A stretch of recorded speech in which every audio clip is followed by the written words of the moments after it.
Have you ever felt emotionally wounded and didn't know how to heal? You're not alone. Every one of us, at one point or another, bears the brunt of emotional pain, be it rejection, guilt, failure, or other everyday hurts. Yet we often overlook these wounds, letting them fester and potentially cause long-term effects on our mental health. Enter Guy Winch's enlightening book, Emotional First Aid: Healing Rejection, Guilt, Failure, and Other Everyday Hurts. Drawing from psychology and neuroscience, Winch brings to light the importance of recognizing and addressing emotional pain, much like we would physical injuries. Imagine stubbing your toe hard against a piece of furniture. You wouldn't just ignore the pain and carry on, would you? Instead, you'd tend to the wound, maybe apply an antiseptic, and give it time to heal. Emotional injuries demand the same level of care and attention. In Emotional First Aid, Winch explores a range of emotional wounds: rejection, with its blow to self-esteem and relationships; guilt, which can manifest in various forms and impact our lives significantly; failure, a common source of emotional pain that demands resilience; and loneliness, an increasingly prevalent issue in today's society with profound effects on mental and physical health. But it's not all doom and gloom.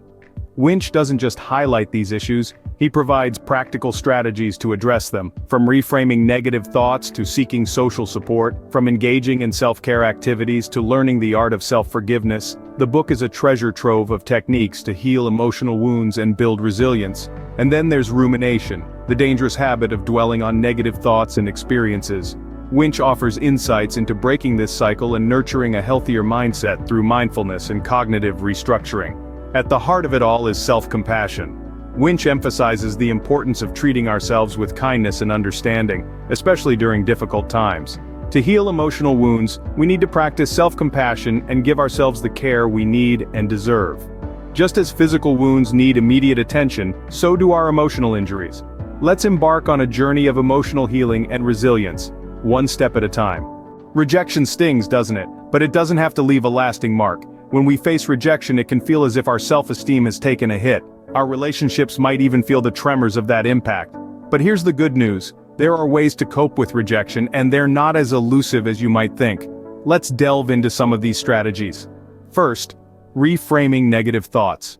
Instead of dwelling on the rejection, let's turn it around. Ask yourself, what can I learn from this experience? Next, seek social support. Talk to people who uplift and understand you. Sharing your feelings can be cathartic and can help you gain a fresh perspective. Lastly, don't forget self-care. Engage in activities that make you feel good about yourself. Exercise, read a book, or just take a moment to breathe. Rejection is not a measure of your worth, remember that. Guilt can feel heavy, but learning to navigate it can lighten the load. Guilt comes in different shapes and sizes. Some guilt can be useful, acting as a moral compass, prompting us to correct our wrongs. However, there's also unhealthy guilt, which can be debilitating and unproductive. It often stems from unrealistic expectations we set for ourselves, or it may be imposed upon us by societal norms. The manifestations of guilt are diverse and can range from self-deprecation to avoidance or overcompensation. Understanding this is the first step towards navigating guilt. The second step is learning to forgive oneself. Self-forgiveness isn't about denying responsibility but acknowledging the mistake, understanding its consequences, and making a conscious effort to not repeat it. Finally, the art of moving forward. This involves the process of letting go, not forgetting, but releasing the hold that guilt has over our emotions.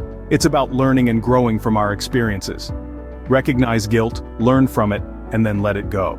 Failure can feel like the end of the world, but it's actually a new beginning. It's a chance to learn, grow, and develop resilience, the ability to bounce back from setbacks. Resilience doesn't mean we won't experience difficulty or distress. It means we're equipped to handle it when we do. So, how do we build resilience? By changing our perspective on failure. Instead of viewing it as a dead end, see it as a detour, a learning opportunity. Ask yourself, what can I learn from this experience? How can I grow? Remember, failure is an event, not a person. You are not a failure because you failed. You're a learner, an explorer, a risk-taker. And each failure brings you one step closer to success. It's also crucial to remember failure is universal, everyone fails. It's not a sign of weakness but a sign of being human. Failure is not the opposite of success, it's part of the journey to success. Loneliness can feel isolating, but you're not alone in feeling alone.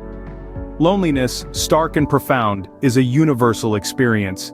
It's not just about being physically alone, but about feeling disconnected, unheard, and unseen.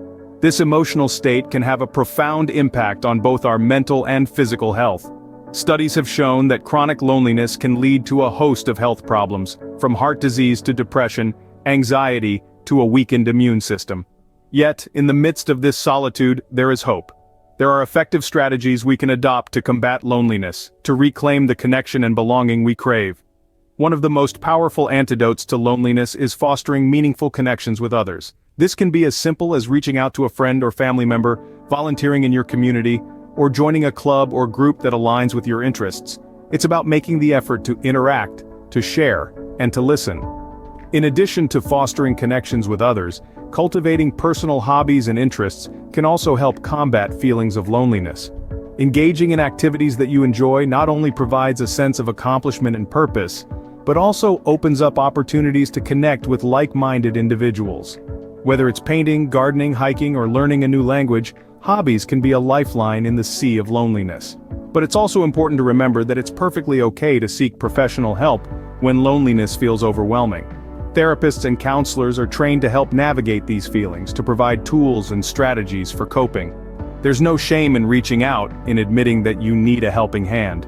To combat loneliness is to acknowledge it, to understand its impact on your life, and to take proactive steps towards connection and engagement. It's about realizing that, while we may feel alone, we are in fact all in this together. Remember, it's okay to reach out and seek help when loneliness weighs heavy. Ever found yourself stuck in a loop of negative thoughts? It's time to break the cycle. Rumination, the act of repeatedly dwelling on negative thoughts and experiences, can be like quicksand for our mental well-being. It's a dangerous pitfall that often goes unnoticed, but it can have a profound impact on our emotional health. Now imagine if we could reprogram this cycle. Guy Winch offers some compelling techniques in his book. One such strategy is mindfulness, the practice of being present in the current moment. It's about recognizing our thoughts, acknowledging them without judgment, and then allowing them to pass. Another technique is cognitive restructuring, which involves challenging our negative thoughts and reframing them in a more positive or realistic light. Remember, it's essential to understand that our thoughts are just thoughts. They are not an absolute truth, nor do they define who we are or our worth. Your thoughts do not define you. Learn to let them pass. In times of emotional distress, one of the greatest allies you can have is yourself. This is because self-compassion, a concept often underscored in the realm of emotional health, plays a pivotal role in healing emotional wounds. Now you might wonder, what exactly is self-compassion? It's about treating yourself with the same kindness and understanding that you would extend to a dear friend or loved one. It's about acknowledging your own suffering, understanding its universality, and being kind to yourself. When you stumble upon life's inevitable obstacles, self-compassion is the soothing balm that helps heal the emotional wounds inflicted. It's the gentle voice that says, "It's okay. Everyone makes mistakes, and this too shall pass." It's the comforting hand that guides you through the storm, reminding you that you are not alone in your struggles. But how do you cultivate self-compassion? It's not always easy, especially when we're so accustomed to being our own harshest critics. First, begin by acknowledging your feelings. It's okay to feel hurt, to feel rejected, to feel guilt or failure. These are all part of the human experience. Don't push them away, but rather, let them in. Next, remember that everyone experiences these feelings at some point. It's a universal truth, and it's what connects us as human beings. You are not alone. Lastly, be kind to yourself. Speak to yourself with gentleness and understanding. Instead of berating yourself for perceived failures, remind yourself of your strengths, your accomplishments, and your potential for growth. Self-compassion is not about avoiding or denying pain. Instead, it's about embracing it with understanding and kindness. It's about giving yourself permission to be human, to make mistakes, and to learn from them.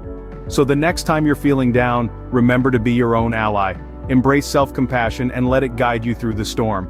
Remember, it's not only okay to be kind to yourself, it's essential.